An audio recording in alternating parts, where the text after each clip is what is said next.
May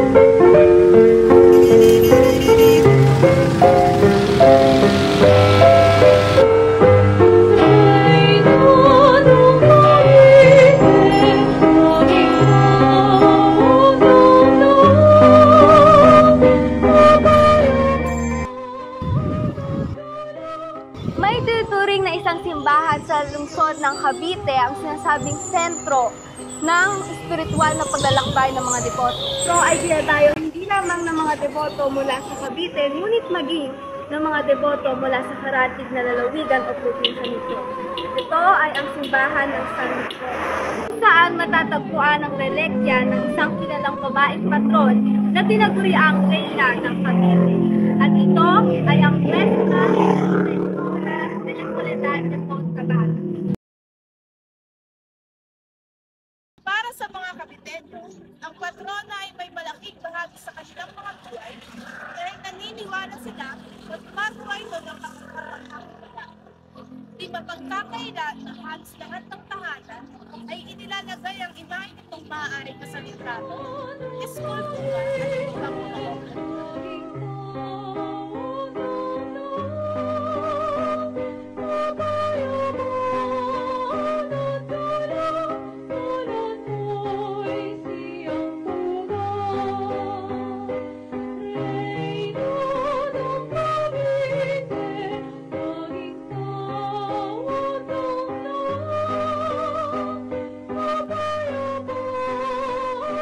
Ang larawan ay pinalamutian ng mga ginto at pilak at mga mamahaling bato mula sa kanyang mga deboto. Ito ay ipininta sa lona na kwadrong inukit mula sa kahoy. Ang imaheng ito ng Soledad de Portabaga ay sinasabing pinakamatandang naipintang larawang nasabing birhen sa buong Pilipinas. Ang imahe ng ating patrona ay naglalarawan ng ating mahal na Birhen Maria kung saan siya ay nakasuot ng itim at puting pananamit bilang pagninilay-nilay sa bisperas ng Biyernes Santo na siyang pasyon ng kanyang anak na naglalarawan naman ng koronang tinik at bako.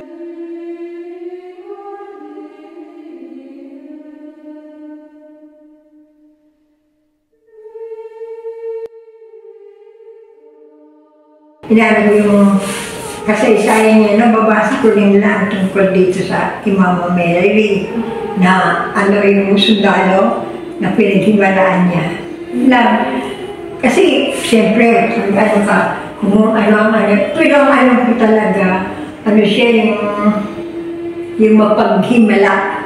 Mapaghimala, din po alam niyo to. Kapag totoo yun, kasi yung nangyari nun na ever since nakaunahan, kaya naging patron sila dito, di ba?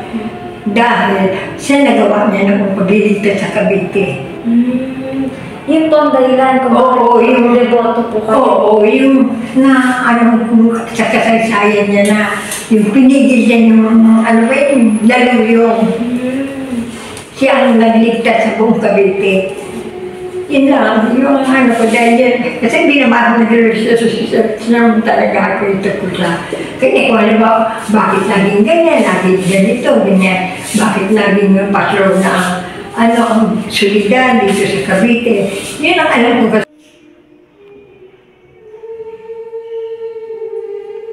Paano nga ba nakarating ang imahe ng Soledad de Portabaga sa tabing dagat? Ano nga ba ang detalyadong nangyari noon?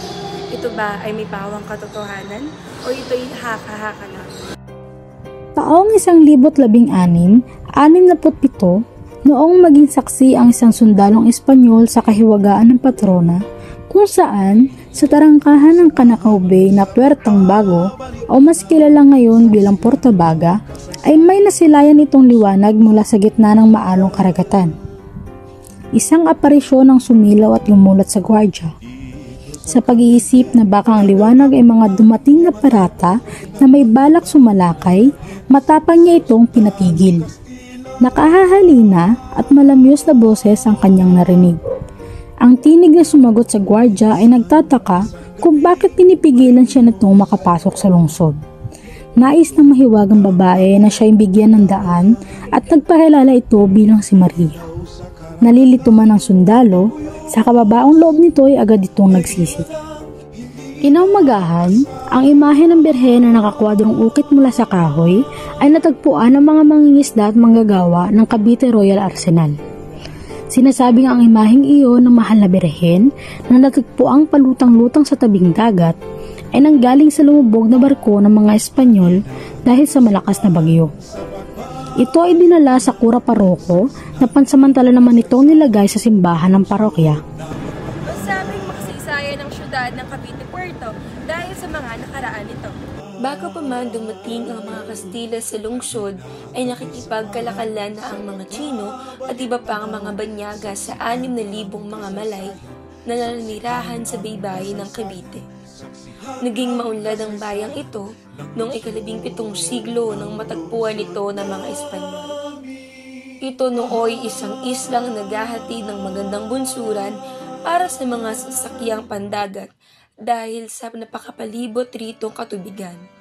Sa paglipas ng panahon ay unti-unti pa itong ginawa ng iba't iba pang istruktura, mga gaya na lamang ng ospital at sinihan. Bukod pa sa muog ng San Felipe na binuo na nagsisilbing depensa ng base militar laban sa mga piratang Moro at mananakop mula sa Olanda, binuo ng mga Espanyol ang Puerto Baga na siya ring isang muog na may taas na 20 talampakan bilang pandagdag proteksyon sa entrada ng syudad. Nagmula ang pangalan nitong Cavite sa salitang kawit o fishhook na naglalarawan sa topografiya nito. Ang Cavite Puerto na ngayon ay Cavite City ay orihinal na tinatawag ng mga Tagalog na nanirahan roon bilang Tangway na nangangahulugang peninsula. Bagamat isa itong islang tila nakausli na karamihay na papalibutan ng ngayong tubig, opisyal na bininyaga ng Tangway bilang Cavite noong 1614 nang ito'y maging isang politiko-militar na distrito at kabisera ng probinsya ng Cavite bago ito mailipat sa bayan ng 13 Martires. Maraming mga tapat na deboto ang hindi nasisiyahan sa pagluklok ng soledad sa isa sa mga 7 simbahan ng Cavite Puerto, kung kaya't napagdesisyonan nilang magtayo ng Ermita de Portabaga. Ang ermita ay nagmula sa salitang Espanyol na ang ibig sabihin ay ermitanyo, kung saan itinuturing ito bilang isang dakilang lugar kung saan ang mga tao ay maaaring makipag-usap sa Diyos sa pamamagitan ng panalangin. Idinagdag ang mga salitang de Portabaga dahil itinayo ito malapit sa tarangkahan ng Portabaga o Puertang Baga na nagbabantay sa entrada ng Puerto de Cavite. Ayon sa paring si Joaquin Martinez de Zuniga, OSA, nagmula ang baga sa salitang Tagalog na bago, na posibleng nangangahulugang kakatayo lamang o hindi pa nagagamit.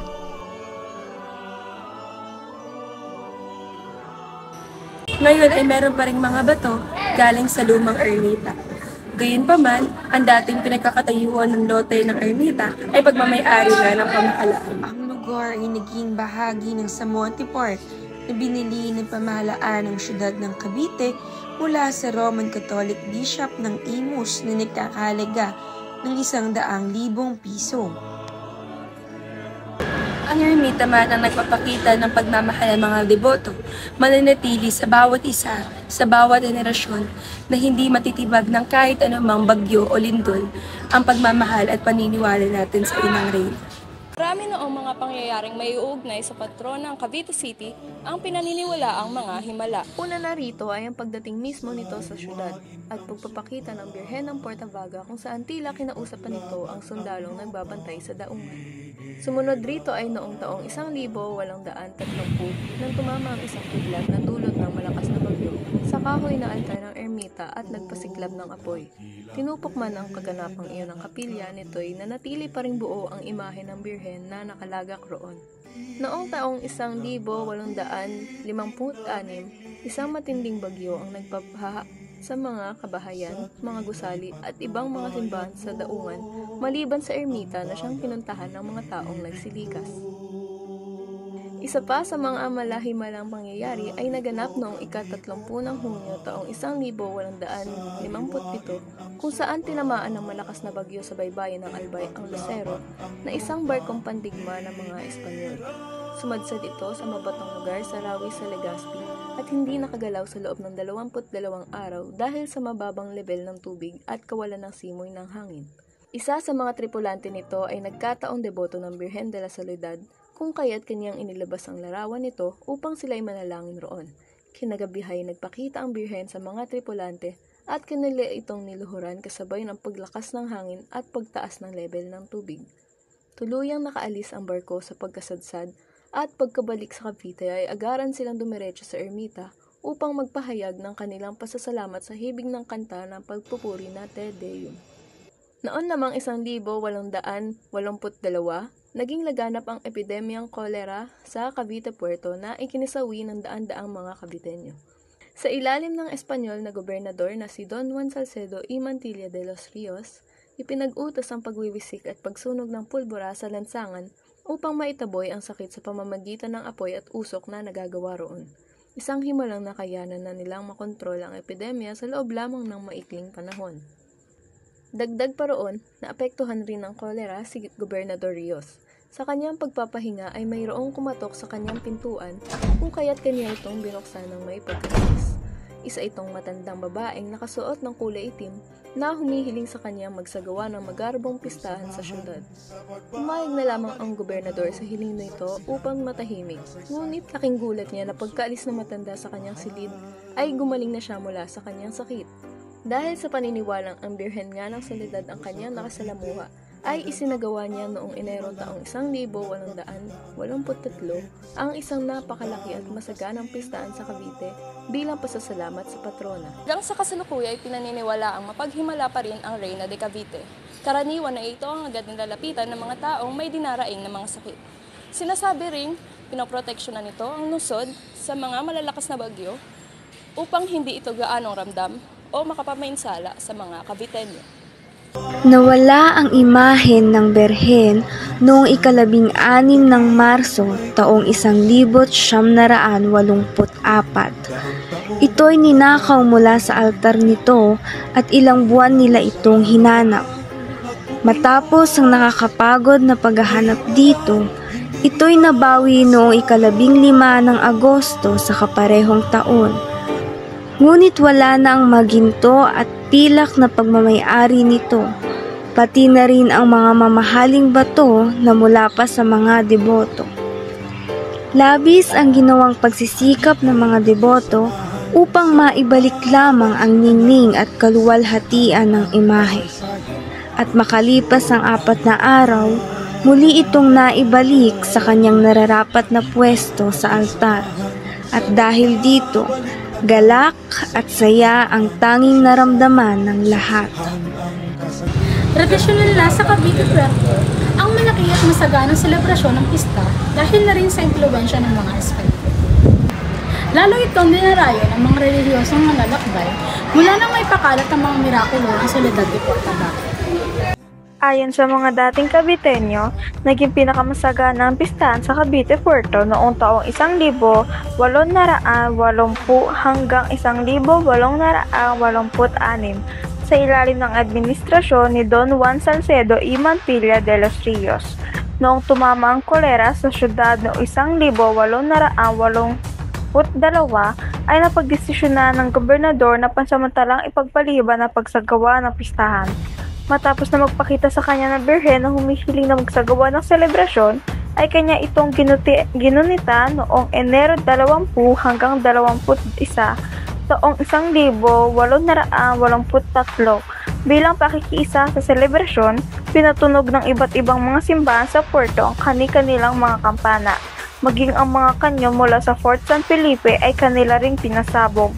Bukod pa roon, dumadayo rin dino ang mga gobernadorsilyo mula sa iba't ibang probinsya ng Cavite, kasama ang kani-kanilang mga opisyalis na nakasuot ng mga makukulay na kasuotan at tinutugtugan ng kanilang mga banda.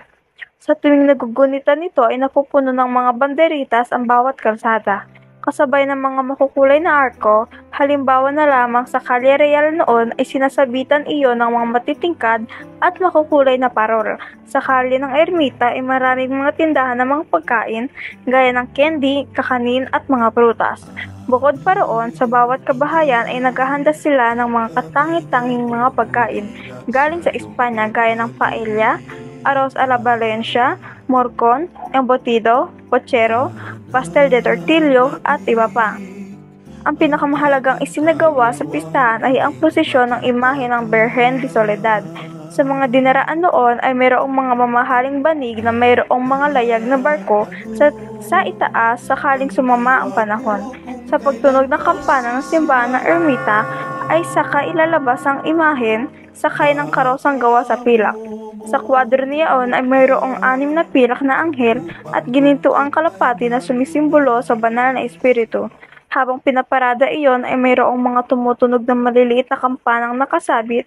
Bago ito ibalik sa loob ng simbahan ay muling bibigyang buhay ang naganap noong unang pagpapakita ng Birhen sa isang sundalo bago pa man dumating ang imahe nito sa pamamagitan ng teatro.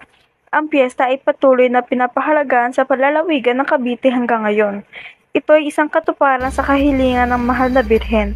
Bilang parangal sa Soledad de Portabaga, ito ay patuloy na ipinagdiriwang tuwing ikalawa at ikatlong linggo ng Nobyembre. Kasama rin ang patron sa Kwaresma at sa pagdiriwang ng All Saints Day at All Souls Day na siya ay kinilala bilang inang magkandila.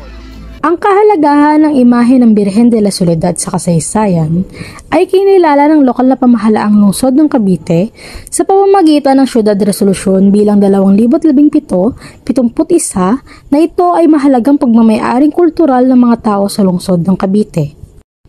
Nilagaran ng resolusyon na ito na ang pangalawang linggo ng Nobyembre sa buong lungsod ng Cavite City ay ang araw ng Birhen ng Portabaga. Ang banal na imahe ay formal na ninomina ng parokya ng San Roque bilang pambansang kayamanan ng kultura ng Pilipinas sa pamamagitan ng pambansang museo.